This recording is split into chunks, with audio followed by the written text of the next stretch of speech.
Great books written by the ancients, like the Iliad and the Odyssey, have told tales of courageous leaders, memorable deeds, and glorious cities.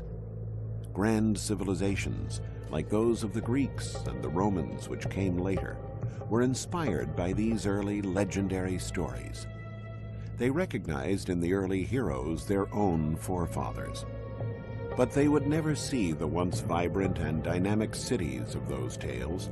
They had all been destroyed and abandoned or fallen into millennial slumber. Cities such as Ebla, Troy, or Mycenae existed only in books.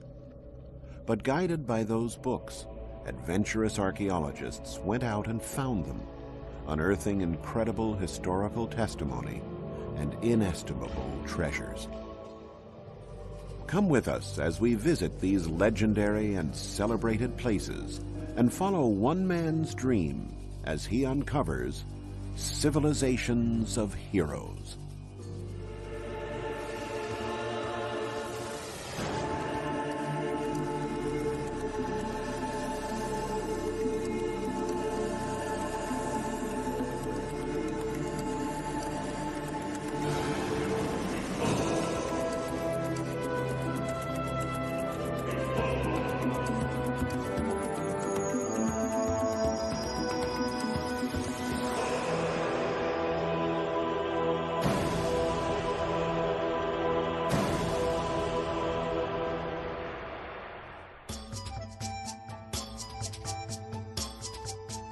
A taste for the ancient, a desire to learn about the history of our predecessors, has always enlivened people's minds. The ancient Greeks and Romans also loved to study their forefathers. Their attention was focused on the cultures and cities of the 2nd and 3rd millennia BC.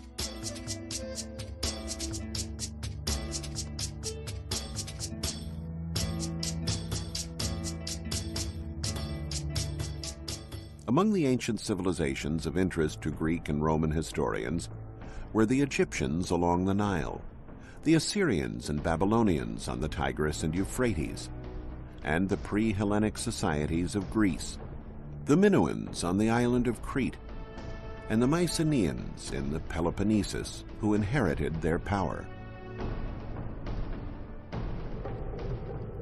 The mystery and allure of Egypt was always a strong attraction. The age of the pharaohs had long faded by the 2nd century BC, but the traces of that glorious past were still to be found everywhere. Inscriptions carved into the columns of temples told of grand deeds.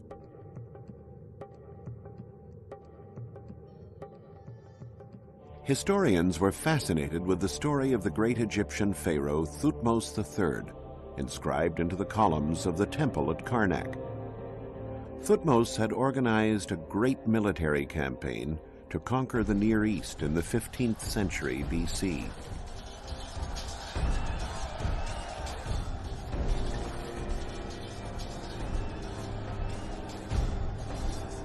When Thutmose reached those lands, however, he found that many of the very ancient Babylonian cities on the Tigris and the Euphrates had already been reduced to majestic ruins steeped in history. Of those ghost cities, one in particular has had an irresistible allure for historians: Ebla. Ebla was a legendary Assyrian city north of the Euphrates and the capital of an important ancient kingdom. But the ensuing centuries buried the ruins in sand, erasing all traces of the settlement from human memory. Apart from the inscription at Karnak, all that had remained of Ebla was a citation in the Bible.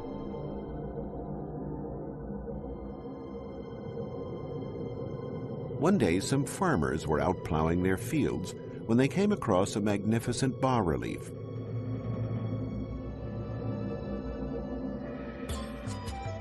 The news attracted an Italian archaeological team who unearthed pottery, elaborate utensils, and the torso of a statue bearing a votive inscription that clearly specified the name of the city. Ebla had been restored to existence.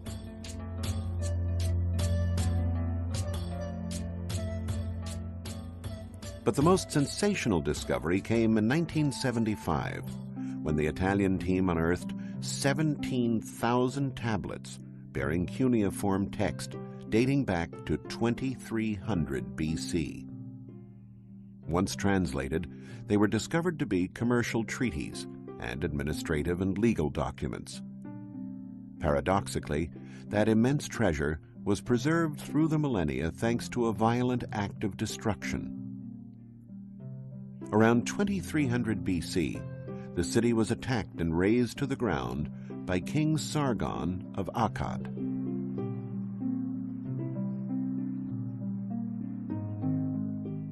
The tablets had been stored neatly on shelves in the archives of the royal palace. The palace collapsed in such a way that the tablets were left stacked one atop another, a position which favored their preservation and allowed archaeologists to accurately reconstruct their content. Ebla was a flourishing commercial center in ancient Syria, and its king was a rich merchant. Commerce was so important to the king that caravans leaving for the Orient or for the Mediterranean were invited to lodge in the royal palace. These caravans were the genesis of the city's fortunes and kept its king in power. If they were headed west, the caravans would make their way to the sea. From there, ships would carry cargo to western lands and pick up trade goods for the return journey.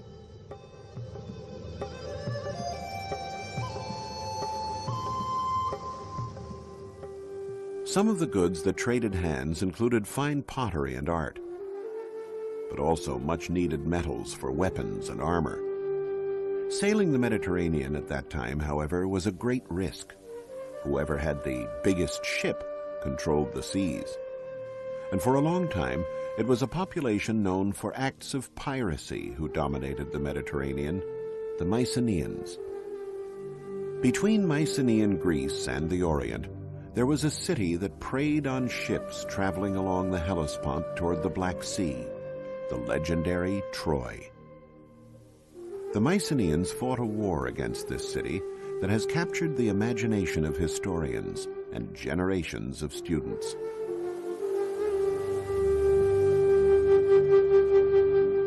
Troy, once known as Ilios or Ilion, was a flourishing Hellenistic city.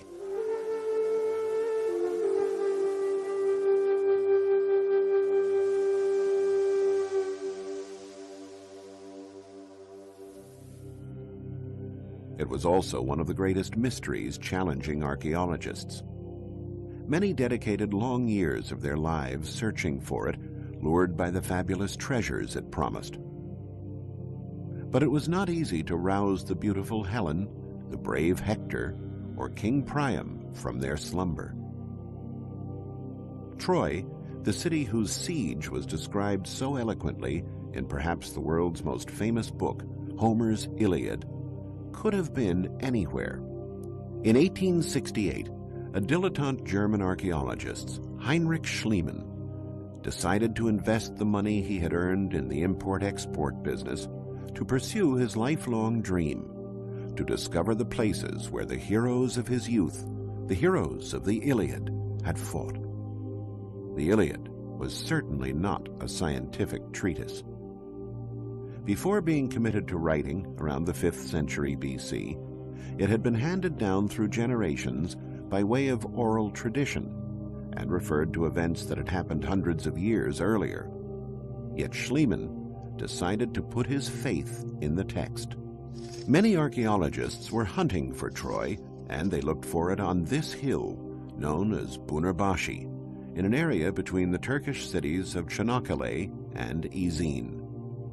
Schliemann, however, was not convinced by that location.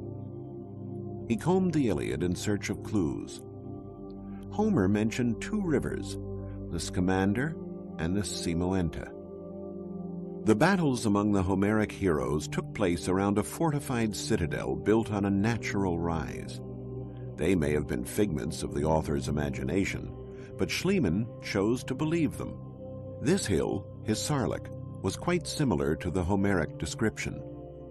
It was here where Schliemann began digging, and in the end, It was here where he found Troy.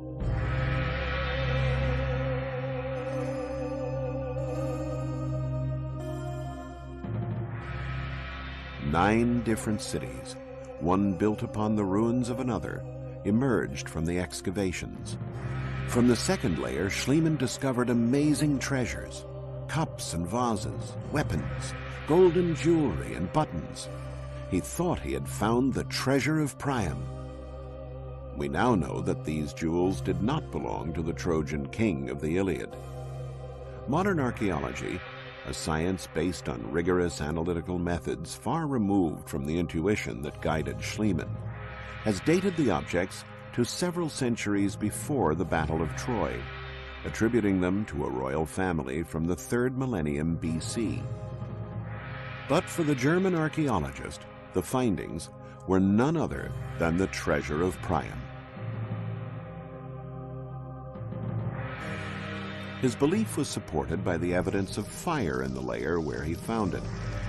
And Homer had said that Troy was burned to the ground by the Mycenaeans, who entered the city after a 10-year siege thanks to the stratagem of the Trojan horse, which now stands in replica on the site.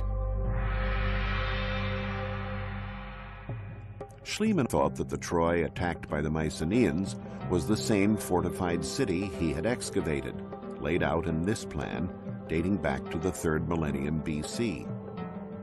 A city surrounded by walls barely 400 feet in diameter would hardly have stood up to 10 years of siege, nor been able to house Priam's court. According to recent studies by teams at the universities of Tübingen and Cincinnati, in the 2nd millennium BC, the era of the Mycenaeans' conflict, Troy was encircled by these much more extensive defensive walls, and probably grew even more toward the end of the 1st millennium BC. Relying on descriptions in the Iliad and taking into account recent archaeological discoveries that have uncovered new portions of the ancient city, we can now relive the legendary Mycenaean siege of Homer's Troy.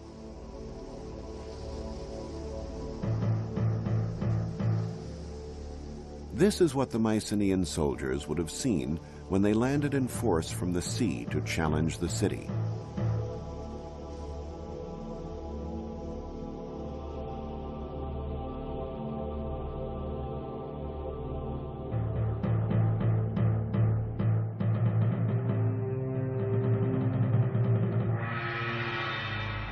The sight of menacing warships headed for Troy was probably not unusual for King Priam and his people. The 9 layers that were found at this archaeological site correspond to 9 different cities, bearing testimony to the cycles of destruction and rebuilding.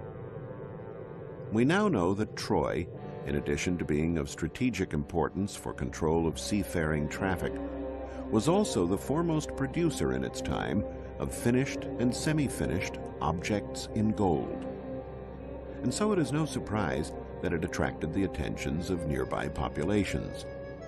Conquering Troy meant not only eliminating the taxes it imposed on merchant traffic toward the Black Sea and the Orient, but also the reward of a rich booty. And so it was essentially economic motives that drove the Mycenaeans into Homer's legendary war, while Homer's account of the beautiful Helen and the courage of heroes like Achilles and Hector has richly imbued the event with drama and romanticism. Troy was an extremely wealthy city and appropriately defended, surrounded by massive walls extolled by Homer as being invincible. That's why, after 10 long years of a fruitless siege, the Mycenaeans were forced to come up with the expedient of the wooden horse. Troy was destroyed and rebuilt 9 times, the last time during the Roman epoch. One of the grandest city plans was created by none other than Alexander the Great. The noble deeds of the Trojans against the Mycenaeans were so vivid in the young leader's mind that he made an offering of his armor to the goddess Athena, who was venerated in Troy.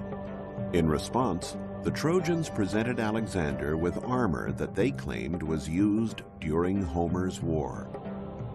The historians Strabo and Plutarch both reported the anecdote that Alexander the Great always wore that armor into battle, considering it to be a sacred symbol. In the 1800s, it was believed that this fortified city was of medieval origin, so archaeologists never bothered to dig within its walls in search of evidence of ancient civilizations.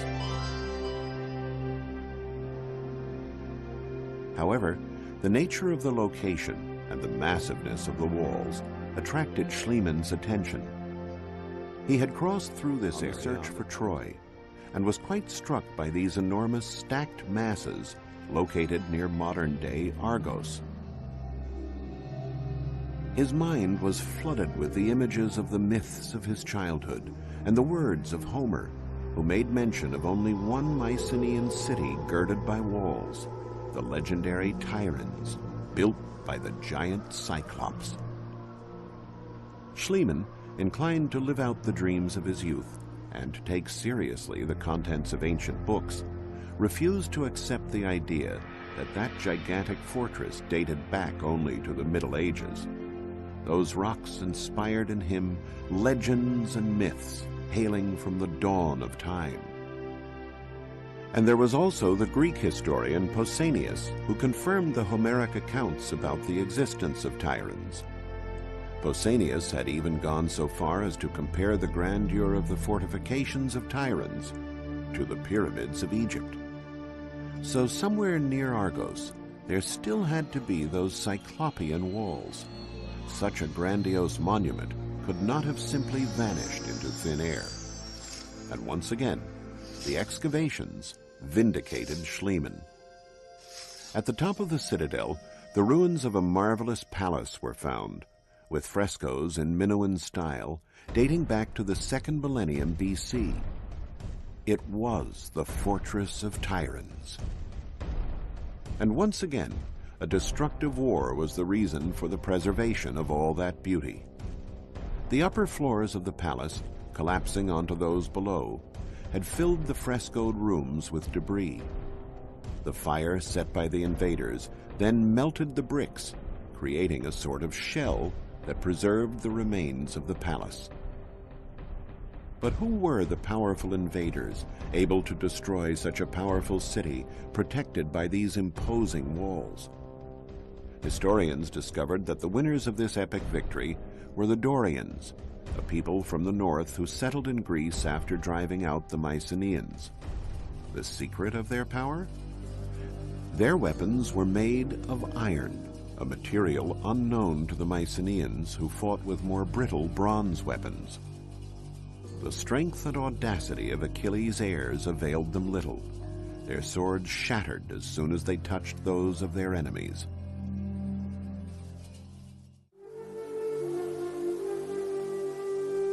One Mycenaean city stood out above all others, the city that gave its name to the great conquerors of Troy.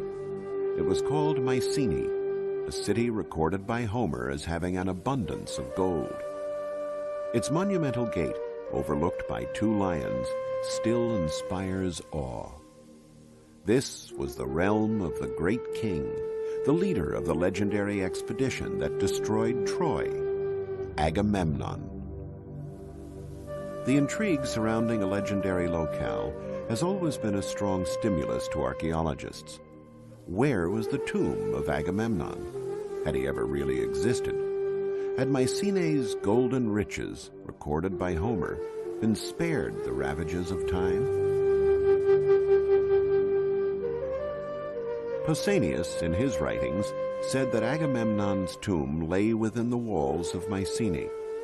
But the city was surrounded by 2 sets of walls, an external one that protected the dwellings, and an internal one to protect the royal citadel.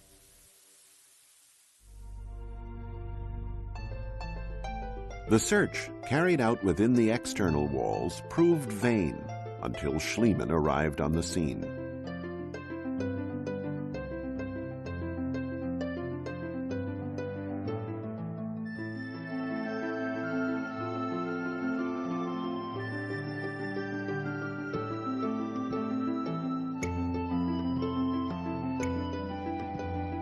The archaeologist sunk his shovel near the Lion Gate, inside the royal citadel.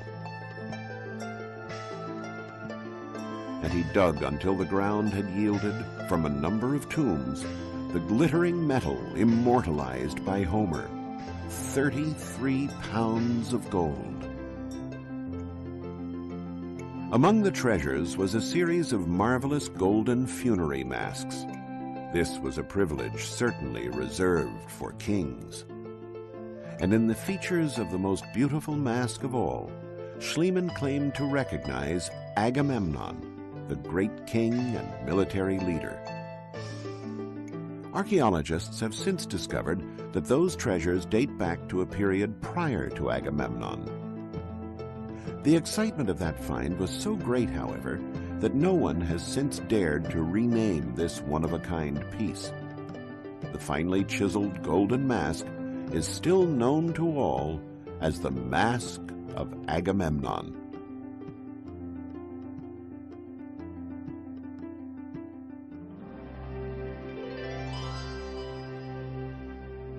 Schliemann had reached the heart of the Mycenaean civilization, the legendary home of its great king. And of course, a great king needs a great palace. Entering these rooms, recreated here according to Homer's description, we can see what a profound influence the Mycenaean culture had on the Greeks.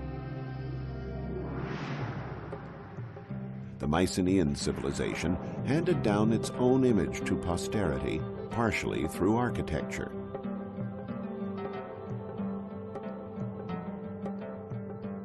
This room with the hearth in the center, called a megaron, the heart of the palace, became the model for the most typical of the Greek buildings, the temple. The king's house thus became the house of the gods. Mycenae was a city of which legends were made, as was Tiryns and the incomparable Troy. The legends and the mythic heroes that accompanied them would have remained only that, pure fiction, if not for modern-day heroes like Heinrich Schliemann, men who follow their passions, pursuing a knowledge of humanity that enriches us all. We lay bare the paths of civilizations of heroes that came before, for a better understanding of the possible hero who sleeps within us all.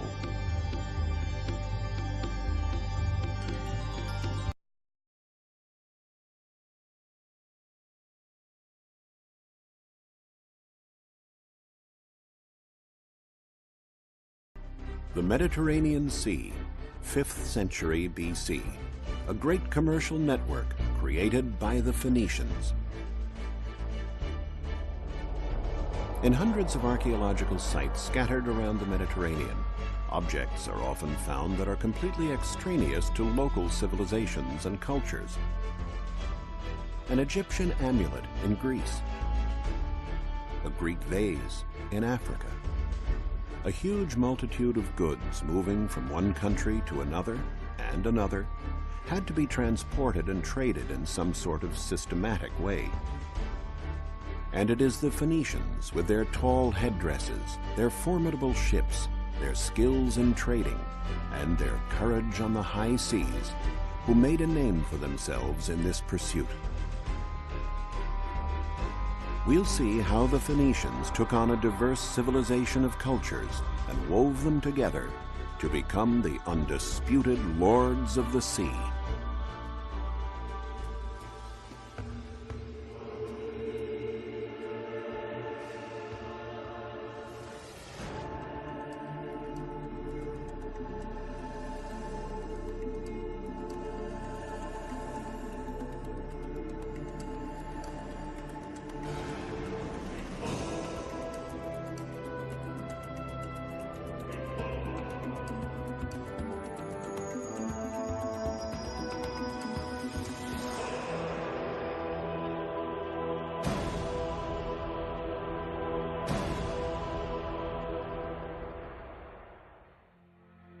The Phoenicians originally came from what is modern-day Lebanon. They were organized into city-states, the most important of which was Tyre, whose magnificent Roman ruins are still standing. The easiest way for Phoenicians to increase their prosperity was by contact with other peoples, and the quickest route to new lands and cultures was the Mediterranean. They soon became outstanding sailors and astute traders, indeed the very best. They learned to recognize products that people wanted to acquire and those they wanted to trade. And they started sailing and trading as far back as the 2nd millennium BC. To support their trade, they set up ports and founded colonies, built warehouses, and created a network of routes that touched on neighboring countries such as Egypt, Greece, the Magna Graecia, and Carthage in North Africa. Then they went on to reach Sardinia, the Mediterranean and Atlantic coasts of Spain, and farther south, along the coast as far as Senegal, and north to England and Ireland. A network of this size with hundreds of colonies and thousands of ships had to be well coordinated. For years, scholars speculated as to how the Phoenicians were able to communicate with each other in those remote times, to organize warehouses and trade in such a variety of goods. It was the discovery of this sarcophagus of the Phoenician king Ahiram, which dates back to the 13th century BC, that enabled archaeologists to understand the reasons for such great organizational skills. Engraved on the sarcophagus is the most ancient example of writing in alphabet form. It is composed of letters and not hieroglyphics. The Phoenicians were the first to invent an alphabet, a factor that proved indispensable in establishing their great trading network. We can get an idea of how extraordinary this innovation was from this comparison. On the right, we see 2 Egyptian hieroglyphics, and on the left, 2 letters from the Phoenician alphabet, an M and an H. By assembling these letters, the reader now didn't have to interpret a concept represented by a hieroglyphic or picture. He had a specific code that always remained the same and had the same meaning for whomever was reading it. The commanders of the Phoenician fleets had to have many skills. They not only needed expert knowledge of the sea and foreign lands, but they had to know the art of trading as well, what to buy, what to sell. One precious cargo of theirs was the mythical cedar of Lebanon, an excellent timber for building sturdy cargo vessels and warships. The timber could be bought in Baalbek, situated in the mountains that formed a backdrop to the Phoenician cities in Lebanon. In the Hellenistic period, the city of Baalbek was known as Heliopolis, City of the Sun. By studying the meaning of these swastikas and other evidence, such as the different colors of columns at this site, archaeologists discovered that the enormous temple that dominated the city was dedicated to the sun god, after which the city was named. But why were the columns painted in different colors? The mystery can be solved when the columns are linked to the cardinal points. The dark columns were placed to the west, while the lighter colored columns were set to the east. They were supposed to represent life and death, the rising and setting of the sun. In 60 AD, the Cella of the sun god was the most important construction in the entire sacred area, with 54 columns over 60 feet high, more than 6 feet in diameter.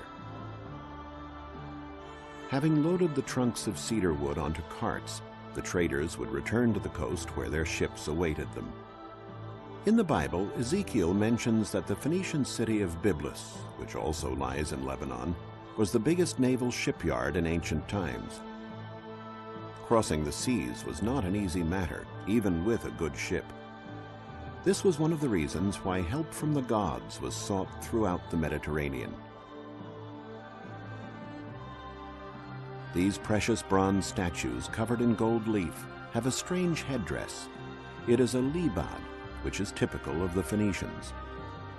The statues have been found in great quantities in Byblus.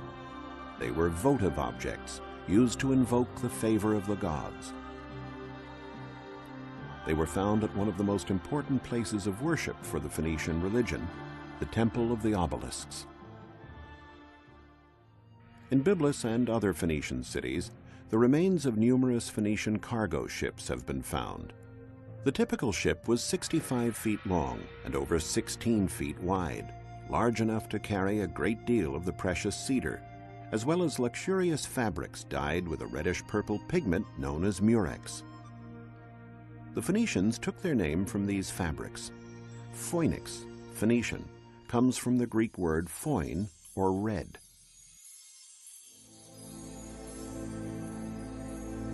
This precious cargo could have been exchanged in any port. But a wise fleet's commander might seek out a product that could be worth its weight in gold, a kouros. A kouros is an exemplary model of harmony and proportion in the male body. Many of these statues, dating from the Archaic period, were discovered on the island of Rhodes near Comoros. Excavations nearby unearthed these celebrated vases, which are known as the vases of Phikylura. This concentration of arts and craftsmanship on this island can be explained by the fact that Rhodes lay at the hub of important trading routes. To break up the long sea journeys, the ships sailed from island to island, and Rhodes was an obligatory port of call. Here is the dry dock, or coffin, of the colony, which has been preserved intact for millennia. Here the Greeks were offered the fabrics and cedar for their ships. In return, the Phoenicians were given exquisitely decorated pottery and objects from all over Greece, beautiful Greek statues like this one, as well as bronzes produced in the Magna Graecia, which may have been ordered by a rich Phoenician resident in a distant colony. Statues like this ephebe in bronze, or the famous Youth of Mothia, were found during excavations in the ancient Phoenician colony of Mothia in Sicily.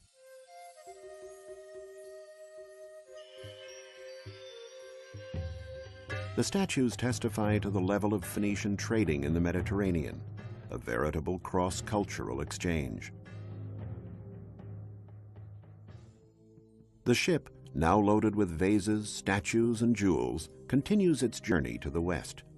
It sails past the Pillars of Hercules at the Isthmus of Gibraltar and heads south along the Atlantic beaches of Africa between Morocco and Guinea. The Phoenicians were the only people brave enough to venture into the Atlantic. Ancient peoples were terrified of passing the Pillars of Hercules because they believed that beyond lay the end of the world. What was it that pushed the Phoenicians so far? The Greek historian Herodotus documented it in his writings. It was gold. The Phoenicians unload the merchandise and lay it out on the shore. Then they go back on board their ships and send up smoke. The locals see the smoke and place the gold that they are offering in exchange beside the merchandise. Then they withdraw. The Phoenicians descend from their ships and examine it. If they calculate that the quantity of gold corresponds to the value of their merchandise, they take it and leave. Otherwise, they go back to their ships and wait until they are satisfied. The African peoples were very taken with the showy Eastern goods and quite indifferent to the yellow metal that was found in such abundance there. This was the great bargain for the Phoenicians, leaving inexpensive pottery and jewelry and setting off again with gold. The ship would now head north. Excavations in England and Ireland have revealed that the Phoenicians reached even these far-off lands. Numerous finds have indicated that in exchange for pottery and jewelry, the northern peoples gave tin, a metal that was in great demand for producing bronze and the other alloys used by the Phoenicians and Greeks. Ireland was the most northerly landing point for Phoenician voyages, and having traded their goods, the sailors could now make the return journey. The trips always held the portent of danger. In the storms of the North Atlantic, the brave commanders would safeguard their ships and cargoes by tying themselves to the bow so that they could see more clearly and avoid the cliffs. It was from there that they gave instructions to the crew. If they were lucky enough to make it through, They would head south to the Phoenician colony of Cadiz. Here the Phoenicians bought iron and paid for it with gold. Then they traveled on to Majorca, and from there to the rich colonies of Sardinia. It's here that an archaeological dig uncovered a gold mine, not a seam or stratum of gold, but a huge array of precious gold jewelry, now on display in the Archaeological Museum in Cagliari.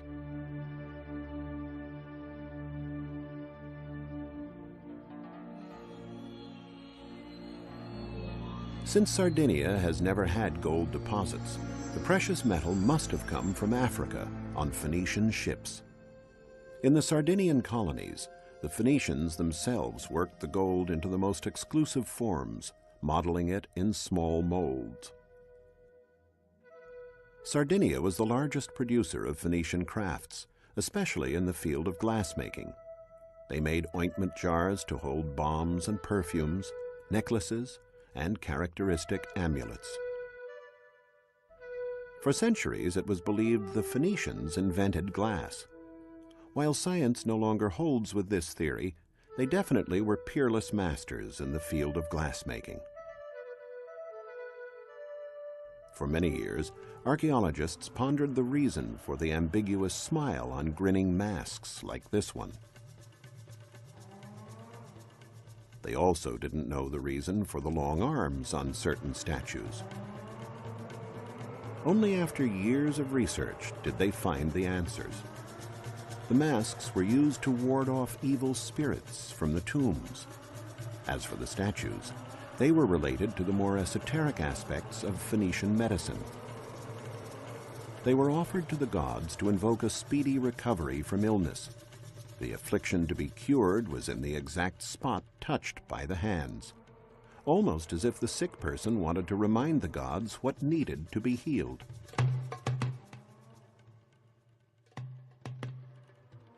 Walls and the sea. A combination like this generally implies that we are dealing with a Phoenician emporium or trading center. The archaeological site of Tharos in Sardinia may not have any large architectural structures still standing, but it is one of the most eloquent when it comes to ancient urban design. Here, Phoenicians would have traded the iron, lead, and part of the tin and gold they had for precious jewels.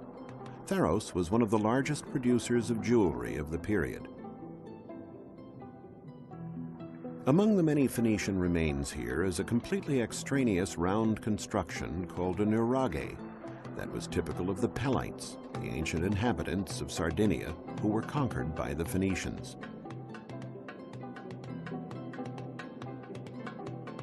This is how the village would have looked about 3,000 years ago. The Nuragic civilization is very ancient, dating back to the 2nd millennium BC.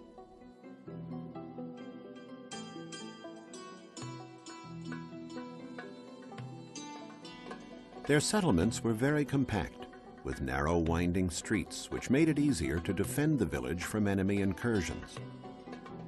The houses of the ancient Sardinian people were a combination of fortified towers, granaries, workshops, and dwelling places. There was no distinction made between the function of the various constructions. There was only the nuraghe, a unit where productive and family activities were carried out around a fire, the main focus of the house. But what exactly does the word nuraghe mean? It seems to come from the way their dwelling was constructed. In the ancient local language, nur meant mound. As we can see, the walls of the constructions are thicker than the dwelling area. They were built with heavy stones heaped on top of each other without the use of mortar. The constructions reached heights of more than 65 feet without using any lime, and they are indeed mound-like.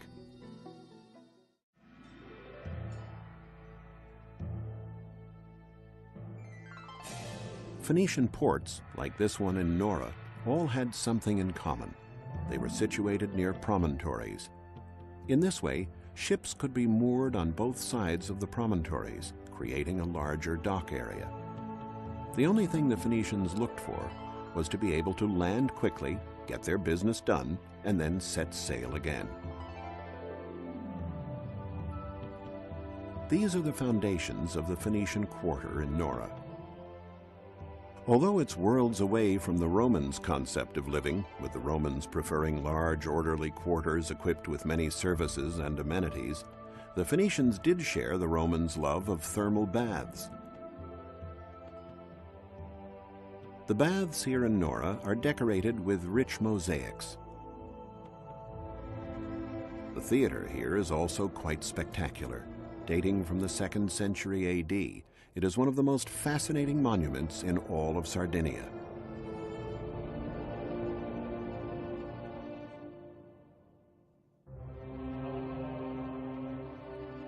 From this Spartan 5th century Phoenician port, the fleet would have set sail again, now laden down with even more jewels and precious objects.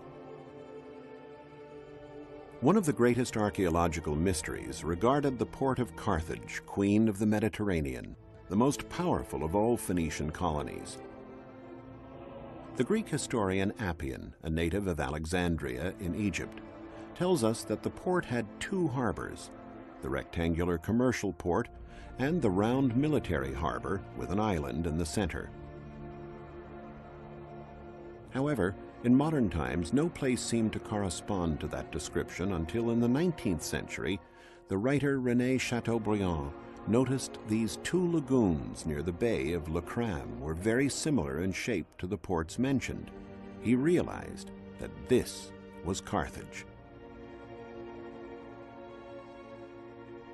This discovery led to a heated debate, which was only concluded with excavations carried out in 1974. A British team, excavating on the circular island, found evidence that confirmed Chateaubriand's theory. The bustling port of Carthage was the largest and most modern port in pre-Roman times. Warships would pass from the commercial port through a narrow passage to the military harbor. Merchant ships were forbidden to pass beyond this limit. The ship that is entering the port is a trireme with 3 tiers of rowers, though the Carthaginians also had quadriremes and quinquiremes, which can be compared to modern-day battleships. All the ships returning from war missions, by which Carthage dominated the Mediterranean and protected Phoenician trading routes, were moored in this port.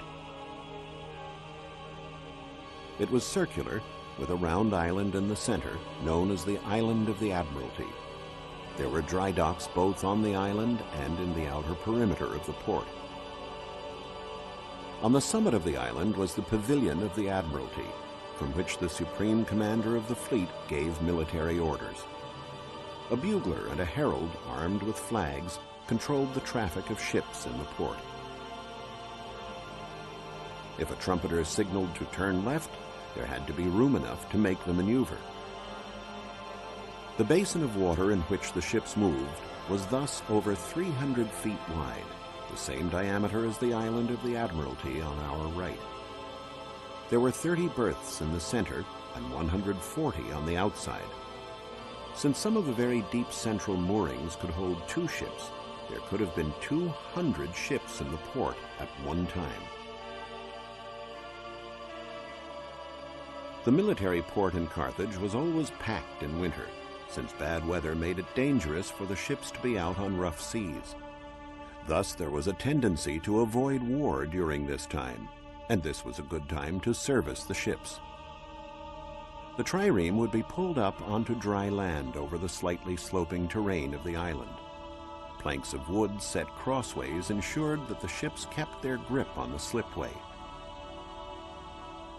At the entrance to the area, Ionic columns set at sea level gave the impression of a portico to make this military site look more elegant. The ships were also given special aesthetic treatment. Phoenician ships typically had an eye painted on the bow that was supposed to strike fear into their enemies. A warship differed from a cargo ship in that it had oars and oarsmen that enabled it to move very quickly. As well as being outstanding sailors, the Phoenicians excelled at shipbuilding.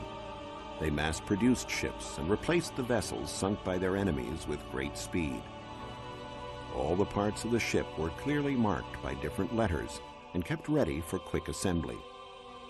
In this way, they could build an entire fleet in a short period of time. The busy commercial part of Carthage, however, was the Bursa, the Acropolis of Carthage. This is where the major transactions, the trades and selling of jewelry and glasswork brought from Sardinia, would take place. These goods were in great demand in Carthage. On their way home, the ships might also sail up the Nile to the grand and mysterious kingdoms of the pharaohs.